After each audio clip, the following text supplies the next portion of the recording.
What's up, you guys? Talking about consciously incompetent. We all know guys like that. That's the guy who wants you to believe that, man, he is good. He is good.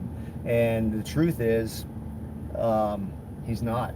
That's a guy who he knows that he's not really good. But instead of trying to work and cover that up, he would rather, uh, instead of trying to work and fix it and get better, then he does his best to cover it up and just pretend because he wants to be seen as the expert. We see this in martial arts all the time. Guys who are fakes, I mean complete fakes. And some guys have lived their entire life that way. I mean, I've been involved in Taekwondo for going on 5 decades.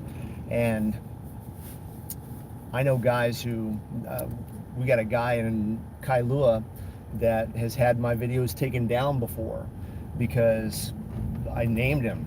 And he professes to be a 6th degree black belt grandmaster in the International Taekwondo Federation.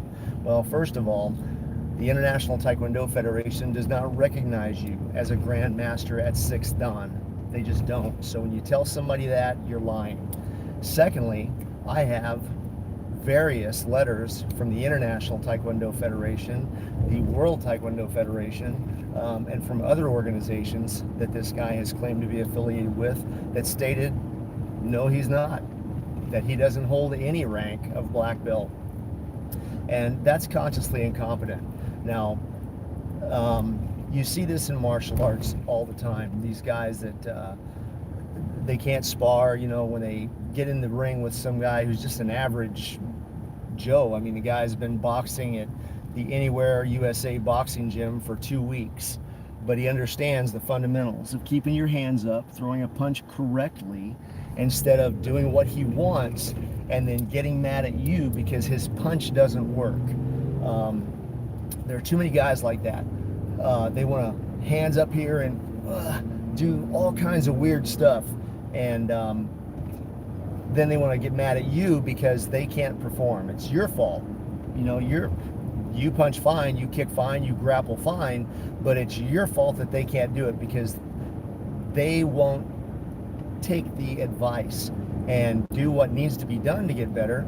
If your car doesn't perform, if your engine feels sluggish and it's time to change the oil, but you don't change the oil, that's not the car dealer's fault. That's not the car manufacturer's fault. That's your fault. So too many people are like this. They just don't want to change the oil, or they don't want to do what it takes to get better. And then they want to blame somebody else. For me, I am so glad that I am not the guy who, God forbid, gets caught in a life and death situation or a terrible situation. I thank God that I'm not the guy who can't defend myself or my family. I thank God for the fact that I have been blessed with a decent understanding of physical combat. I've been the site lead for the Anti-Terrorism Center. I've trained the military and federal law enforcement in CQB tactics and unarmed and armed combatives. So I know a little bit about what I'm talking about, but I'm just thankful that I'm not that person, and I wonder what it's got to be like. And I'm not picking on any of you. If you're that person, I'm not pointing a finger at you and saying, yeah, you don't know how to fight. I'm asking you, why not? Why don't you know how to fight? Because I have guys that I try to help all the time, and some just refuse. They're like, nope, I ain't doing it that way. I'm going to do it like this. And then when you correct me for 3, 4, 5 years, I'm going to shake my head and act like I don't know what's going on, or like I'm just really trying hard, and God, I just can't get it. You know how to throw a punch? You don't understand how to throw a punch? Putting your body into it? You don't know how to throw a kick, you don't know how to grapple, to apply just a basic rear naked choke, or you don't know how to not end up on your stomach when you're rolling with a jiu-jitsu guy, because that dude is going to really appreciate you turning on your stomach and giving him your back. That's what's going to happen. But the consciously incompetent guy, I just saw and thought about Quentin Tarantino's portrayal of Bruce Lee's character in that movie, Once Upon a Time in Hollywood. And the portrayal of Bruce Lee's character, if you understand Bruce Lee's philosophy, and he was a big proponent of full contact, was in martial arts, too many guys dance around and they pity pat and they play, but they can't take a punch, and they're not out there for war. And if you're fighting, dude, you got to be out there and ready for war and doing whatever it takes. Now, I use the metaphor that you need to punch like you're breaking bricks. And I don't mean getting in a traditional classical stance and going, and measuring for 10 minutes and then doing some wild key-op before you actually push through the bricks with a palm heel strike. I mean, actually punch like you're breaking bricks. Hit with enough force to stop the threat in front of you. And you do that through sparring. And the consciously incompetent guy is the first guy who will run away from sparring. He will avoid it like the plague, even though that's the main thing. If you want to know how to throw a punch in fighting, you need to be fighting and throwing punches. And you need to be paying attention to your trainer and your cut man and all the guys in the room who are telling you, hey, right hand up a little higher, put your chin down, lead with a double jab, slip his right hand. Those things you need to listen to, because those are so basic that children understand that. But the consciously incompetent guy just won't let it happen. And that's these guys that wear these black belts and they walk out with their custom gi and they've got 50 stripes and 50 patches. And, for me, I wear a plain black belt. I always have. I have my master's name on it. But out of respect for him.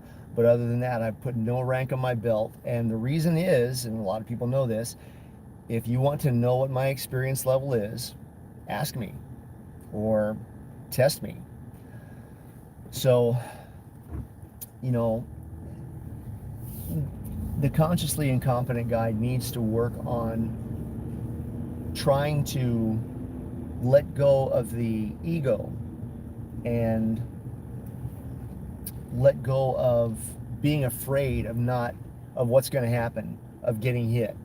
Because the one good thing when you're boxing is, I don't care how good you are, you're going to get hit.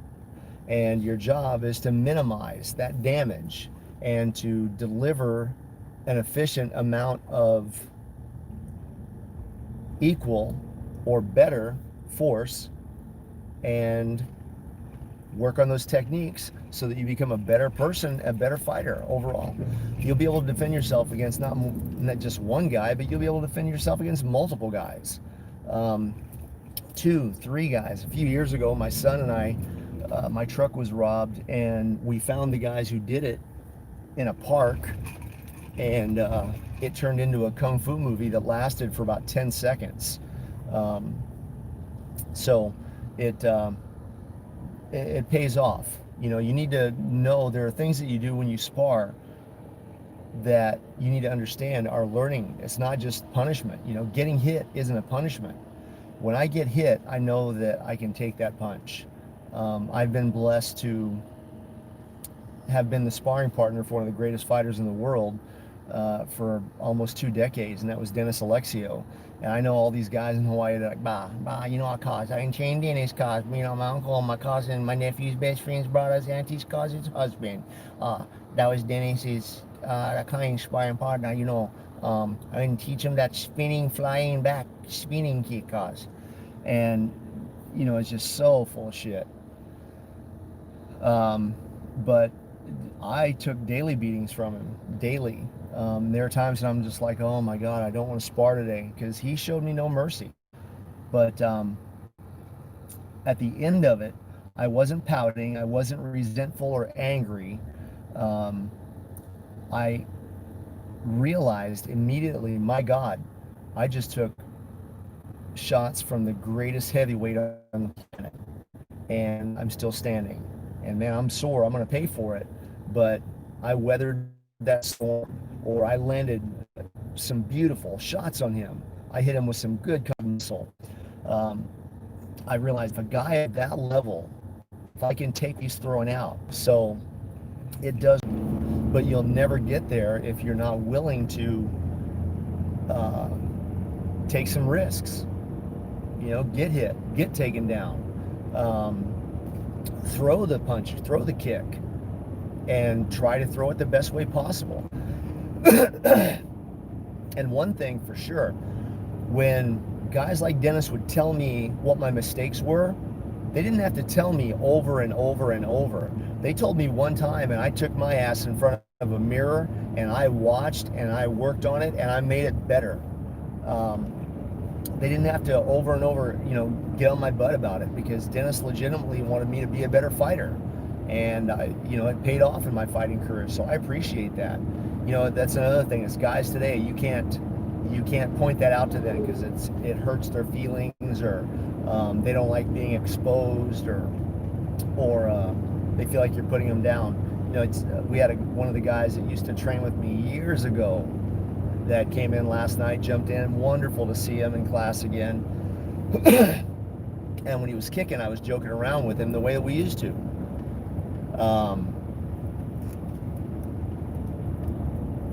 Yeah, McDojos are a problem. There are way too many of them. I don't envy you. It's we have them everywhere. It's not exclusive to your area. In the beginning of this video, I talked about a guy in Kailua. Same thing.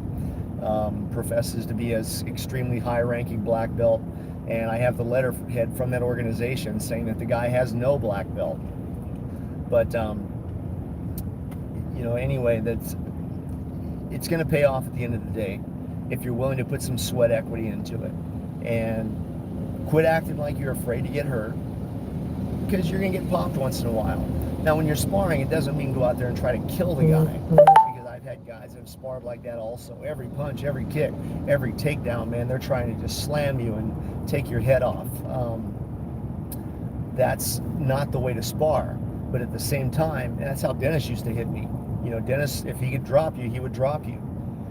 But you should hit with a sufficient amount of force so that you realize, my God, that works. And your confidence grows from that. So